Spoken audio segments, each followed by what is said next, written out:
Operation সিঁদুর নিয়ে আবারও তোলপাড় ভারত। দিল্লি নাকি আগে এই অভিযানের কথা পাকিস্তানকে জানিয়ে সতর্ক করেছিল।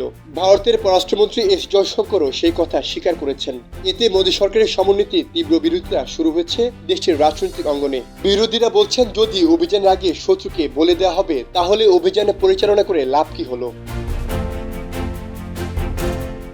ভারতের প্রধান বিরোধী দল রাহুল গান্ধীর অভিযোগ, হামলার আগে পাকিস্তানকে সবকিছু জানিয়ে দিয়ে ভারতের নিরাপত্তা ও সেনাদের জীবনকে ঝুঁকিতে ফেলেছে মোদী। ক্ষুব্ধ হয়ে রাহুল জানতে চেয়েছেন, ইসলামাবাদের সঙ্গে তথ্য ভাগাভাগির ফলে কয়েকটি বিমান ধ্বংস হয়েছে। নিজ বক্তব্যের সপক্ষে একটি ভিডিও ছুড়ে দেন রাহুল গান্ধী। সেখানে জয়শঙ্করকে বলতে শোনা যাচ্ছে, ভারত সরকার পাকিস্তানকে একটি বার্তা পাঠিয়েছে যে হামলাগুলো সেনাবাহিনীর উপর নয়, কেবলই সন্ত্রাসী অবকাঠামোর উপর। এমন ভিডিও সামাজিক যোগাযোগ মাধ্যমে ছড়িয়ে পড়ার পরপরই তুমুল আলোচনা সমালোচনা শুরু হয়। এদিকে জয়শঙ্করের দাবি অস্বীকার করেছেন ভারতের প্রেস ইনফরমেশন ব্যুরো। সংস্থাটির ফ্যাক্ট চেক ইউনিট জানিয়েছে, মন্ত্রী এমন কোনো বিবৃতি দেয়নি, তার বক্তব্য ভুলভাবে ব্যাখ্যা করা হচ্ছে।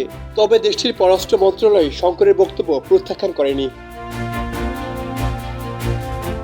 এর আগে গত 22 এপ্রিল কাশ্মীরের পেহেলগামে সন্ত্রাসী হামলায় 26 জন প্রাণ হারায়। এরপর পাকিস্তানকে দায়ী করে বারবার বক্তব্য দেয় নয়াদিল্লি, তবে সেই দায়ী অস্বীকার করেছে পাকিস্তান। পরে 6 মে মধ্যরাতে ঘুমন্ত পাকিস্তানিদের উপর অপারেশন সিঁদুর নামে আতর্কিত হামলা চালায় ভারত। পাল্টা জবাব দিতে দেরি করেনি পাকিস্তানও। দীর্ঘ 87 ঘন্টা ধরে চলা এই সংঘাতে রাফাল যুদ্ধবিমান, সামরিক স্থাপনা সহ অর্থনৈতিকভাবে ব্যাপক ক্ষয়ক্ষতির মুখে পড়ে দুই দেশ।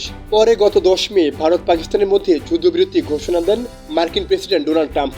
জানা যায়, পাকিস্তানের আক্রমণের মুখে পড়ে যুদ্ধবিরতির প্রস্তাব দেওয়ার জন্য যুক্তরাষ্ট্রকে অনুরোধ করে ভারত। এতে ক্ষিপ্ত হয় ভারতীয়রা, অন্যদিকে আনন্দ আর উচ্ছ্বাসে মেতে ওঠে গোটা পাকিস্তান। সাইমুল হক খান, সময়ের আলো।